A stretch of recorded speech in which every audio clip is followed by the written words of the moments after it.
Hi, this is Rob Clapper with Bradley Company. I'm here to describe to you how the Lucent hinge and pivot system works. The floor anchors are the type that drill into concrete, so we're going to actually drill a hole, do the concrete, put the base in, through the whole 9 yards of how that works. I thought I'd start by showing you the two different kinds of anchors that we have. There's one that is for the standard portion that goes into the partition. The partitions are made up of doors, pilasters, and dividing panels. This is the one that you would use for the dividing panel. And it's composed of 3 different parts. This is the piece that would go down into the floor. We're going to drill a hole that receives this portion of it. And this is the shoulder of this base, rests right on the level of the floor. This is the set screw that anchors against this threaded part.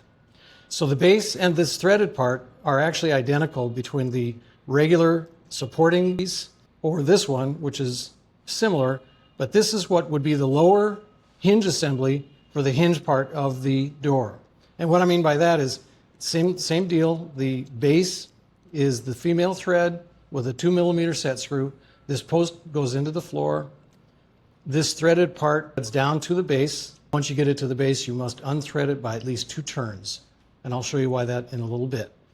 Then we'll go over this a couple times in order of importance. But the stainless steel ball bearing disc goes next, right on top of the stainless steel flat part. Then the stainless steel washer goes on top of the ball bearing disc, and then the brass bushing goes on top of that. So the dimension of this whole assembly between the bottom and all the way to the top of the unit is the same, but this again is for the dividing panel, and this is not the support piece and the lower hinge assembly for the door. So we'll come back to these later. We have found over time that the best drill bit to use is, I believe it's 11 millimeters by 30 millimeters. And these are available at your local hardware store, but they're quite expensive. I found these to be about $22 to $25 a piece. I get these online, the identical quality, for about $1.25 each. What we're going to do is drill bit. We have 2 different speeds. This particular one, fast or slow. And you also have the ability to put this on a hammer drill. Now, ironically, you would think that the hammer drill is the way to go on this, but it's not. It's generally better just to go with a smooth drilling action. Very important with this is it is heat that will kill this bit more than anything else. It's not the use of the bit so much as heat. So you constantly are to dip it into water to cool it off, or have somebody spraying a water bottle against it while you go. That works as well. And you'll know that the installers typically will have a toilet right next by with water in it. They'll dip it in the toilet. And that works too. So we're just going to randomly pick a spot and drill a hole. Normally, there's a full set of instructions that tell you exactly where to drill the hole based on the drawings. And it's very critical that that is included in your packet of information. Because, for instance, in the door, the front part, you've got a front wall and you have a back wall location. The back wall is about 6 inches recessed from the front wall. The front wall is glass and pilasters. The hinge assembly for the door is about 83 millimeters in from the edge of the glass. So there's a flap part. So like if this door is opening and closing, the flapper part, or the part on the other side of that hinge assembly, is going the opposite way. And so that kind of sometimes acts as a pilaster if you're up against the wall. If it's a continuation, you've got the door, the pilaster, and another door. You have to have a pilaster to have something for the keeper to be fastened to, and that's part of the latch system. So basically, we're going to show you how this works. I'm only going to drill one hole and show you one of the base pieces. So with that, we'll just pick a random location. You can also get a pattern maker that has a hole in here. You have somebody step on both sides of it. It's a little piece of wood, and it helps drive the first 1/8 of an inch when you're drilling. That way, you can pull that away, and then you can use that 1/8 of an inch and continue on. It makes it a little bit easier. And how deep do you drill? In this case, we're going to drill deep enough to go right to the shoulder of this bit. Let me take it out so you can see the rest of it. Right to the top shoulder is plenty deep, and the dimension is listed in the instruction book. Without that pattern maker, a lot of times I've seen contractors start at an angle and create a little bit of a divot, and then they just tip the drill up from that point on.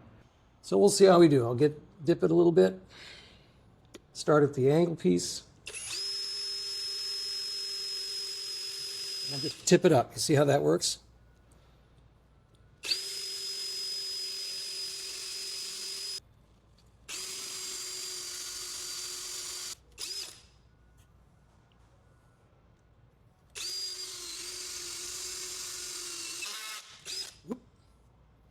was just going to say it cuts like butter.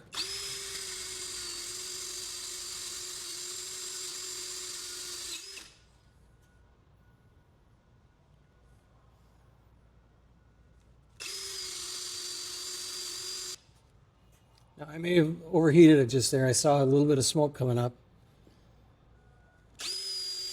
You don't have to push very hard.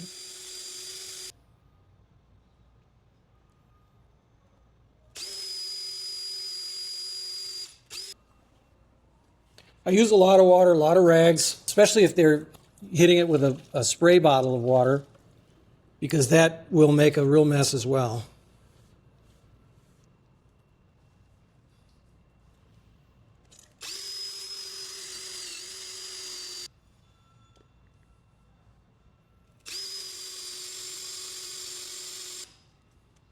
Make sure that's nice and tight. We're almost there.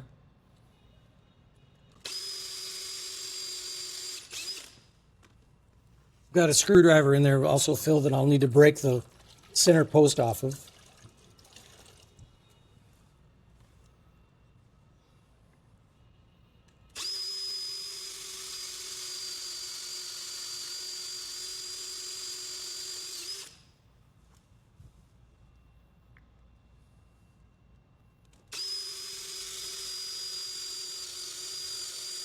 How's it look? Are we there, you think? I think we are. And I think I grabbed the core out of there too. All right. And we can see if we're deep enough by just putting one of these bases in there. I think we've left some core material in there. Yeah, see how we're not deep enough? But it might be just because there's a piece still in there that needs to be broken off. All right. Trick is getting it out.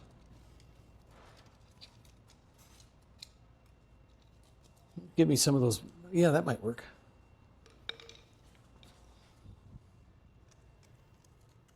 There we go. All right. There. That fits right down on the spot. Now, normally I would have tried not to do that little thing on the side there because that's going to show. But you'll notice how this now goes down. It rests completely on the shoulder. So what this is, especially if you're talking about the lower hinge assembly for the door, this has to be perfectly level. And as you can see, well, if you shoot straight down, I think we're good. Because you can see that bubble off to one side. If I let go of it, I think it's exactly right on the money is that spot. So that's where we want to be. And I'll show you in a minute how to make that happen.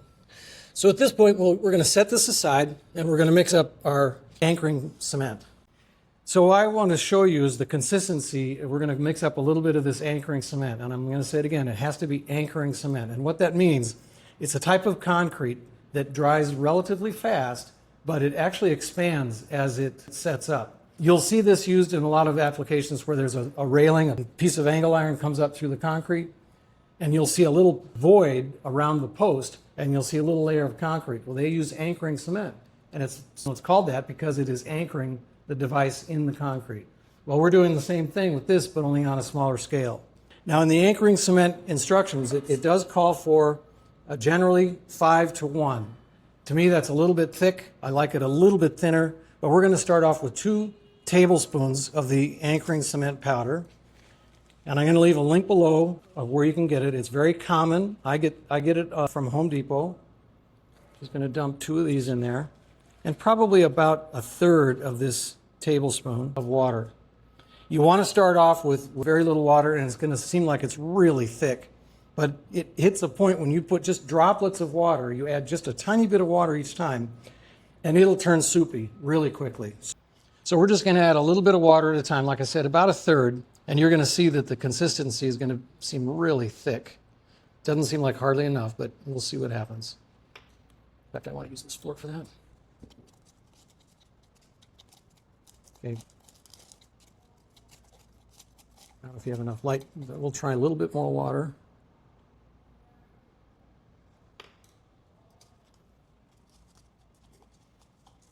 And you can see how thick it is. But believe it or not, it just takes a little bit more water, and it's going to turn into pea soup.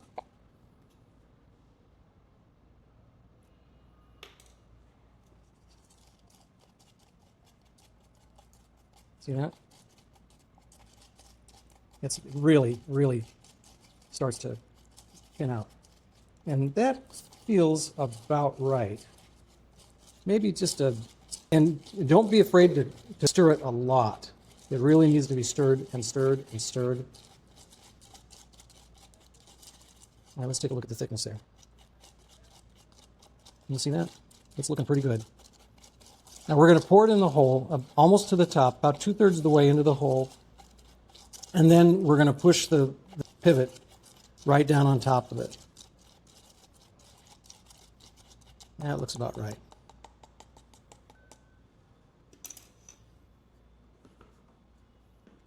All right.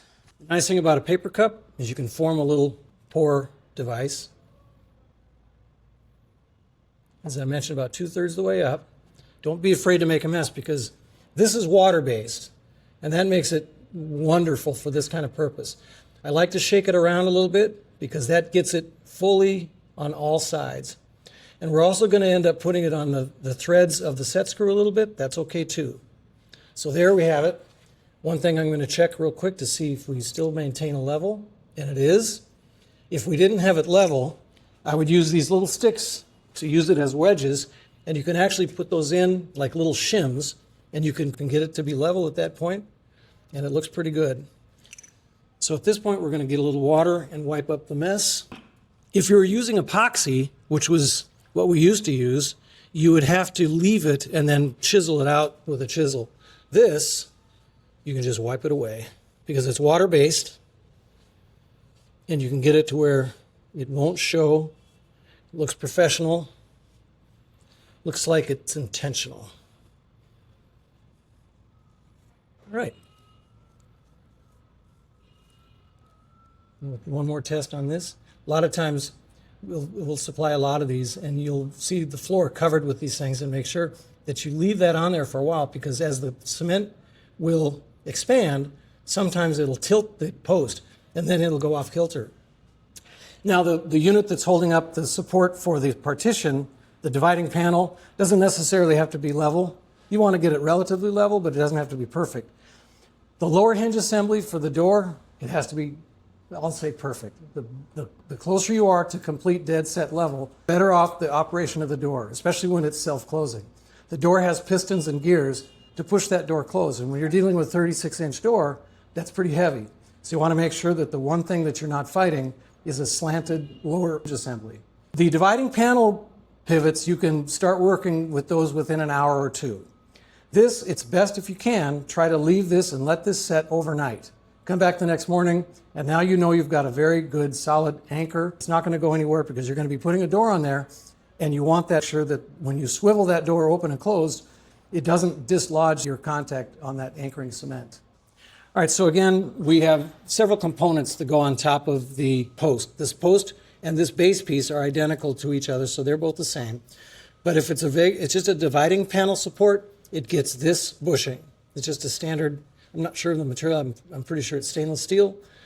But then if it's a lower hinge assembly, it gets the ball bearing disc, it gets the stainless steel washer, and the brass bushing.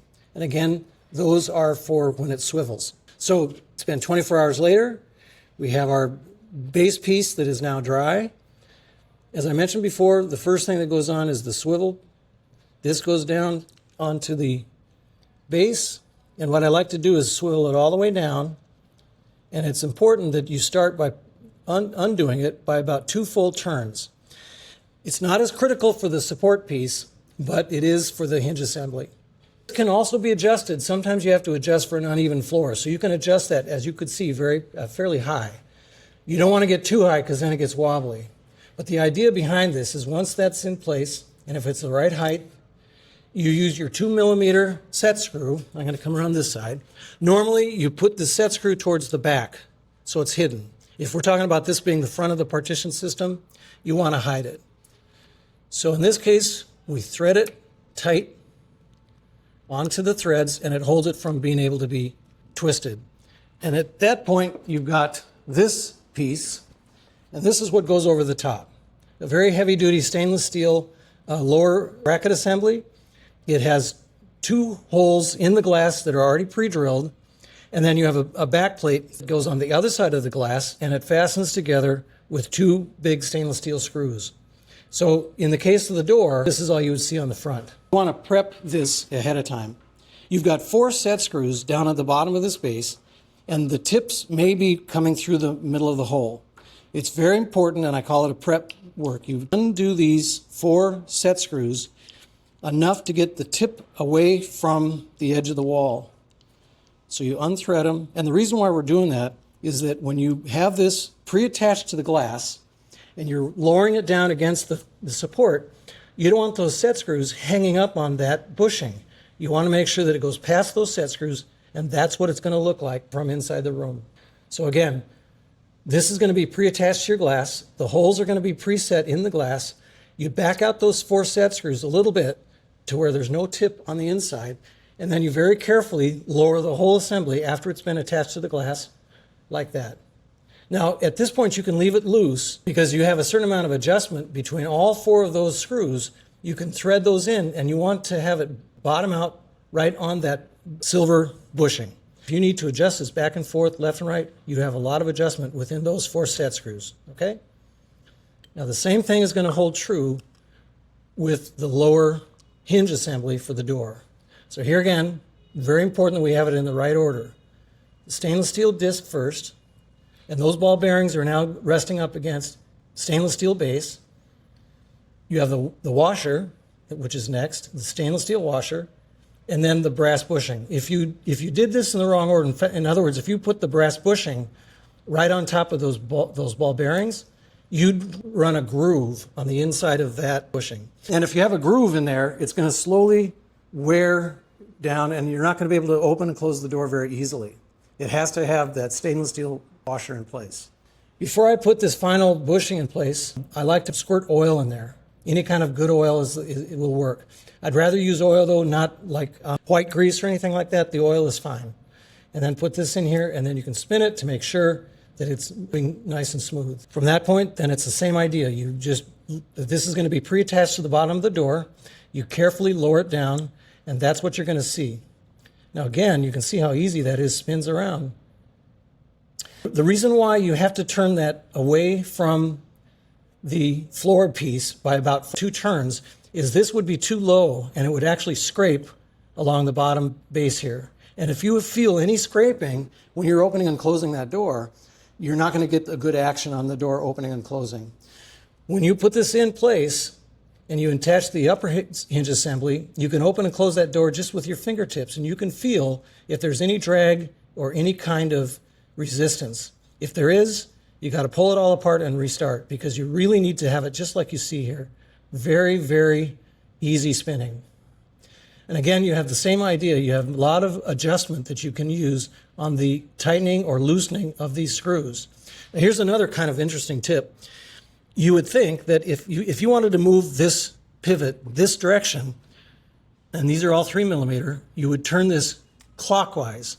You would actually turn it clockwise to draw this direction. It seems counterintuitive. You'd think it'd be the other way around, but what you're doing is you're pushing the post away from you, so that is drawing the bracket towards you. So once you draw it this way, as far as you want it to be, then all you have to do is tighten this one, and that one then bites against that brass bushing. Same thing from the front to back. If you want to draw the bracket this direction, you do it clockwise, and that draws it this direction. Once you get all 4 set screws in the place that you want it, it'll be, you line up the glass with the next pilaster or with the wall. Okay, so this is what it would look like roughly when the lower bracket assembly is on the glass. There's no holes in this. You'll just have to imagine it would be right up against the glass like that. And at all times, the glass never touches metal. You see that these are isolating the glass from hitting this post. This rubber is isolating the glass from hitting any of this, and it's resting down on this. So when this glass is installed, there's never any glass touching metal. This would be similar to like what the door would be. A larger panel would be, of course, the dividing panel. And so that's kind of what that looks like.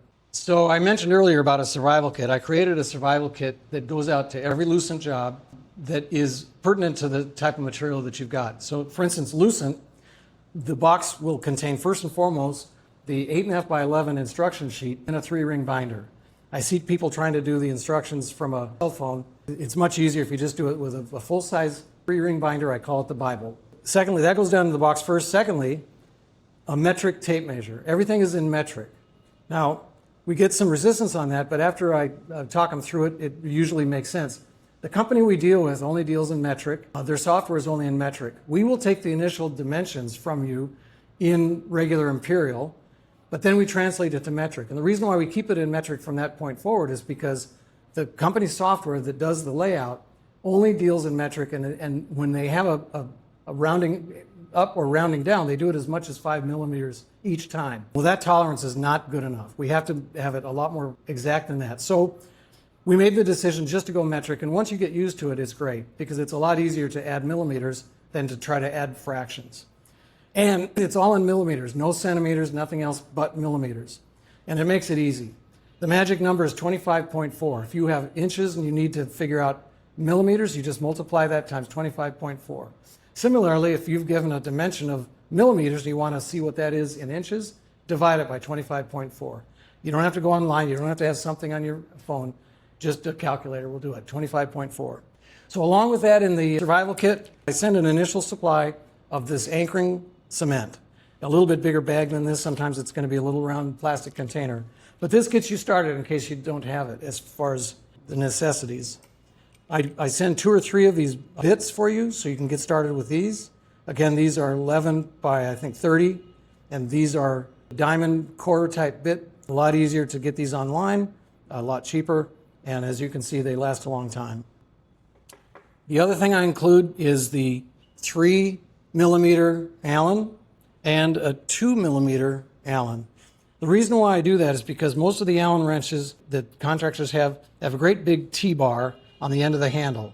And it makes it so difficult when you're trying to tighten something up and that handle is always in the way. So this 2 millimeter is what tightens up the set screw on the base. And as I said before, that tiny little set screw, you want to tighten that significantly because you don't want that loosening up. That's what digs into that thread, and it makes it so that you're not twisting the unit out of the floor. So significantly tight with the 2 millimeter, and the 3 millimeter will come in handy for the latch system as well, but mainly this is for the adjustment of the 4 set screws that are around the base assembly. The other thing that I have included in the past are some of the other Allen wrenches that might be needed for the job. The T25 you have, but maybe you don't have a T30 security. Those are used for the screws that are on the outside of the lower pivot assembly. But most contractors now have those. So for sure you're going to get these 2. You're going to get the bits. You're going to get some of this. And you're also going to get this level. This is a target level. All this is a level that I purchased, and I glued it to a washer. So it makes it a little bit easier to handle. Again, that is what gives you your perfectly level base. Okay, at all times, if you have any questions, you can always call us because we're always available, and that should do it.